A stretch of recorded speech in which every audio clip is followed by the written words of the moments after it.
ಕಳೆದ ವಿಡಿಯೋದಲ್ಲಿ 1 ಅವರ ಜಾಗಗಳನ್ನು ನೋಡಿದ್ರಿ, ಕೆಲಸ ಆಗದಲ್ಲೇ ಇರುವಂಥದ್ದು. ನೋಡಿ, ಈಗ 4 ಲೇನಿಂದ ನಾವು 2 ಲೇನಿಗೆ ಬಂದಿದ್ದೇವೆ. ಕುಮಟಕ್ಕೆ ಇನ್ನೂ 3-4 ಕಿಲೋಮೀಟ್ರ್ ದೂರ ಇರುವಾಗಲೇ ಇಲ್ಲಿಂದನೇ ಕೆಲಸ ಯಾವುದೇ ರೀತಿ ಆಗ್ತಾ ಇಲ್ಲ. ಇಲ್ಲಿ ಸಹ ನಮಗೆ ಟೈಮು ತಗೊಳ್ತದೆ.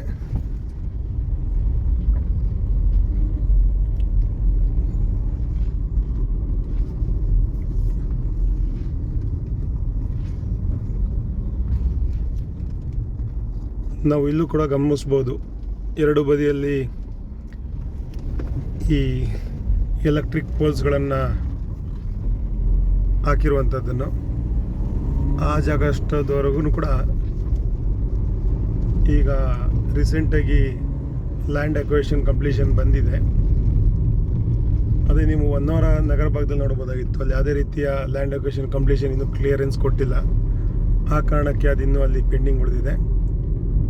ಇಲ್ಲಿ 2023ನೇ ಇಸ್ವಿಯಲ್ಲಿ ಇಲ್ಲಿ ಕ್ಲಿಯರೆನ್ಸ್ ಕೊಟ್ಟಿರೋ ಕಾರಣಕ್ಕೆ ಈಗ ಎರಡು ಕಡೆ ಪೋಲ್ಗಳನ್ನು ನೆಟ್ಟಿ, ಕರೆಂಟ್ ಕಂಬಗಳನ್ನು ನೆಟ್ಟಿ ಎರಡೂ ಬದಿಯಲ್ಲಿ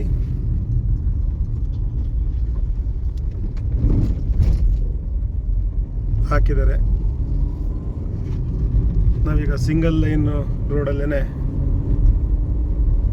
ಈ ಕುಮಟಾ ನಗರನ ಪೂರ್ತಿ ಪಾಸ್ ಆಗಬೇಕು. ಕುಮಟಾ ನಗರ ಪಾಸ್ ಆಗೋವರೆಗೂ ಕೂಡ ನಮಗೆ ಇದೇ ರೀತಿಯಾದಂಥ ರಸ್ತೆ ಸಿಗುತ್ತೆ.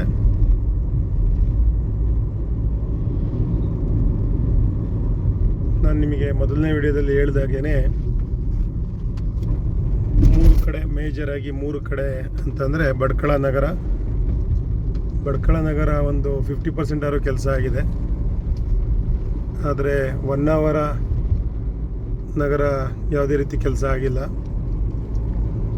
ಮತ್ತು ಕುಮಟಾ ಇವಾಗ ನೀವು ನೋಡಿದ್ರಿ, 2 ಕಿಲೋಮೀಟ್ರ್ ನಾವು ಬಂದ್ವಿ, ಯಾವುದೇ ರೀತಿ ಕೆಲಸಗಳು ಆಗಿಲ್ಲ. ಮತ್ತು ಕುಮಟಾ ನಗರಕ್ಕೆ ಎಂಟ್ರಿ ಕೊಡುವಾಗ ಅಲ್ಲಲ್ಲೇ ಸ್ವಲ್ಪ ಕೆಲಸಗಳನ್ನು ಮಾಡ್ತಾಯಿದ್ರು.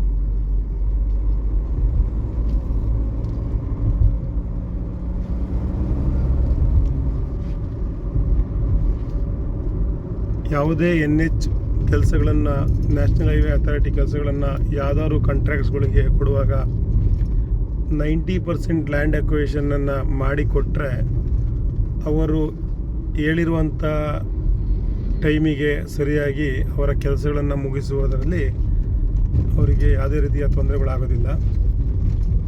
ಈ 70% ಲ್ಯಾಂಡ್ ಅಕ್ವಿಸಿಷನನ್ನು ಮಾಡಿದ ನಂತರ ಕೆಲಸನ ಮಾಡಿ ಅಂತ NHಗಳು ಹೇಳ್ತಾರೆ. ಕೆಲಸಗಳು ಸ್ಟಾರ್ಟ್ ಆದ ನಂತರ ಏನು ಮಾಡ್ತಾರೆ ಅಂದರೆ, ಮುಂದೆ ಇನ್ನು ಯಾವುದೇ ರೀತಿಗೂ ಕೆಲಸ ನಿಲ್ಲುವುದಿಲ್ಲ ಅಂತ ಗೊತ್ತಾದ ನಂತರ ಈ ಜಾಗದವರು ಬೇಕಂತಾನೆ ಮತ್ತೆ ಪದೇ ರೀನೆಗೋಷಿಯೇಷನ್ ಮಾಡುವಂಥದ್ದು, ರಿಪೀಟ್ ಕೋರ್ಟಿಗೆ ಕೇಸ್ ಹಾಕುವಂಥದ್ದು ಎಲ್ಲ ಕೆಲಸಗಳನ್ನು ಮಾಡಿಸ್ತಾರೆ. 90% ಲ್ಯಾಂಡ್ ಅಕ್ವಿಸಿಷನ್ ಆಗಿರುವಂಥ ಕೆಲಸಗಳಲ್ಲಿ ಅವರು ಹೇಳಿರುವಂಥ 2-3 ವರ್ಷ ಏನು ಟೈಮ್ಗಳು ಹೇಳಿರ್ತಾರೆ, ಆ ಟೈಮ್ಗಳು ತೊಗೊಂಡಿರ್ತಾರೆ, ಇಂತಿಷ್ಟು ಕಿಲೋಮೀಟರ್ಗಳಿಗೆ ಅಂತೇಳಿ ಅಂತ. ಆ ಸರಿಯಾದ ಸಮಯದಲ್ಲಿ 1 ವರ್ಷ ಹಿಂದೆ ಮುಂದೆ ಆಗ್ಬೋದು ಅಷ್ಟೇ. ಇಲ್ಲದಿದ್ದಲ್ಲಿ 70% ಅಂದರೆ ಈಗ 100 ಕಿಲೋಮೀಟರ್ ರಸ್ತೆಯಲ್ಲಿ 30 ಕಿಲೋಮೀಟರ್ ಕೆಲಸ ಆಗಲಿಲ್ಲ ಅಂದರೂ ಕೂಡ ಜನಗಳಿಗೆ ತೊಂದರೆನೇ ಅಲ್ಲ. ಅದರಿಂದ 100 ಕಿಲೋಮೀಟ್ರಲ್ಲಿ 90 ಕಿಲೋಮೀಟರ್ ಆಗಿ 10 ಕಿಲೋಮೀಟರ್ ರಸ್ತೆ ಆಗಿಲ್ಲ ಅಂತಂದರೆ ಅಲ್ಲಿ ನಾವು ಓಕೆ ಅಂತ ಹೇಳ್ಬೋದು. ಬಟ್ ಆದರೆ ಈಗ ಇದು 200 ಕಿಲೋಮೀಟರ್ ಕೆಲಸ, 189 ಕಿಲೋಮೀಟರ್ ನಾನು ನಿಮಗೆ ಹೇಳ್ದಂಗೆ. ಇದರಲ್ಲಿ 90% ಕೆಲಸ ಆಗಿದೆ ಅಂತ ಈ ಕಾರಣಕ್ಕೆ ನಾನು ಹೇಳಿದ್ದು. ಕುಮಟಾ ನಗರ ಭಾಗದಲ್ಲಿ ನೋಡಿ, ಎರಡೂ ಭಾಗದಲ್ಲಿ ಎಲೆಕ್ಟ್ರಿಕ್ ಪೋಲ್ಸ್ಗಳನ್ನು ನೆಡುವ ಮೂಲಕ ಲ್ಯಾಂಡ್ ಅಕ್ವಿಸಿಷನ್ನ ಅಲ್ಲಿ ತನಕ ಕೆಲಸನ ಮಾಡ್ಕೊಂಡಿದ್ದಾರೆ.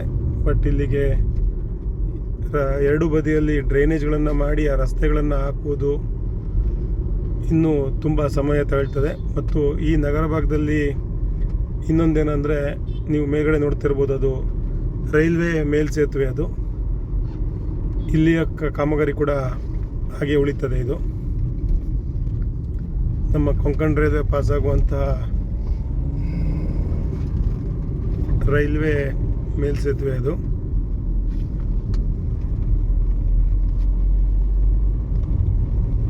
ಸುಮಾರು 5-6 ಕಿಲೋಮೀಟ್ರ್ ದೂರನೇ ಇದು ಕುಮಟಾ ನಗರ. ಕೆಲಸ ಆಗಿಲ್ಲ. ಈ ನಗರ ಭಾಗ ಒಂದು ಕೆಲಸ ಆದರೆ NH-66 ಮೇಜರಾಗಿ ಆಗಬೇಕಿರೋಂಥ ನಗರ ಭಾಗದ ಕೆಲಸ ಅಂದರೆ ಕುಮಟಾ ಹೇಳ್ಬೋದು. ಯಾಕೆಂದರೆ 5-6 ಕಿಲೋಮೀಟ್ರ್ಗಳ ಕೆಲಸ. ಹೊನ್ನಾವರದಲ್ಲಿ ನೀವು ನೋಡಿದ್ರಿ, ಅದು ಕೇವಲ 2-2.5 ಕಿಲೋಮೀಟರ್ ಅಷ್ಟು ದೂರ ಇರ್ತದೆ. ನಗರ ಅಷ್ಟು ದೊಡ್ಡದಾಗಿ ಬೆಳೆದಿಲ್ಲ. ಆ ಕಾರಣಕ್ಕೆ ಅಲ್ಲಿಯ ಕೆಲಸ 2-2.5 ಕಿಲೋಮೀಟರ್ಗಳು ಮಾತ್ರ ಬಾಕಿ ಉಳಿದಿರ್ತದೆ. ಆದರೆ ಕುಮಟಾ ನಗರದ ಕೆಲಸ 5-6 ಕಿಲೋಮೀಟ್ರ್ಗಿಂತ ಹೆಚ್ಚಿಗೆ ಇರುವುದರಿಂದ ಇಲ್ಲಿಯ ಕೆಲಸ ತುಂಬ ಅವಶ್ಯಕತೆ ಇರ್ತದೆ.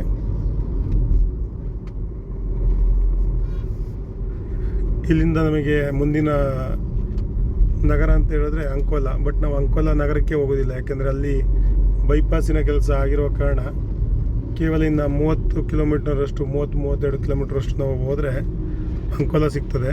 ಬಟ್ ಅಂಕೋಲಾ ನಗರಕ್ಕೆ ನಾವು ಹೋಗೋದಿಲ್ಲ. ಆ ಕಾರಣಕ್ಕೆ ಅಂಕೋಲಾ ನಗರದ ಬಗ್ಗೆ ನಮಗೆ ಯಾವುದೇ ರೀತಿಯ ಮಾಹಿತಿ ಬೇಕಾಗುವುದಿಲ್ಲ.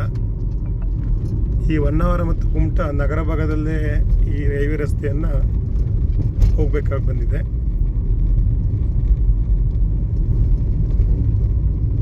ಕಾರವಾರದಲ್ಲಿ ಕೂಡ ಕಳೆದ ತುಂಬ ವರ್ಷಗಳಿಂದ ಮಾಡಿದಂಥ ಒಂದು ಬ್ರಿಡ್ಜು, 3 ಕಿಲೋಮೀಟರ್ನ ಎರಡೂ ಬದಿಯ 6 ಪಥದ ಬ್ರಿಡ್ಜ್ ಕೂಡ ಓಪನ್ ಆಗಿದೆ.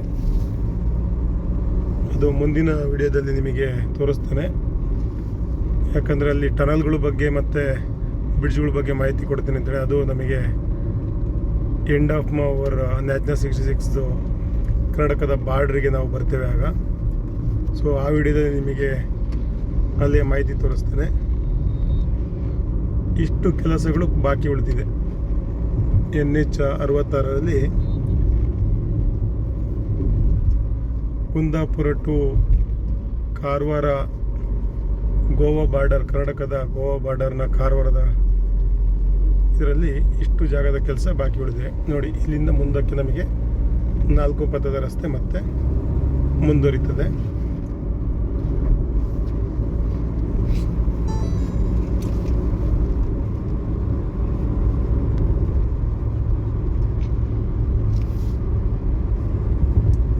ಮುಂದೆ ಉಳಿದಿರೋಂಥ ಬಾಕಿ ಕೆಲಸದ ಬಗ್ಗೆ ಮುಂದಿನ ವಿಡಿಯೋಗಳಲ್ಲಿ ತೋರಿಸ್ತೇನೆ.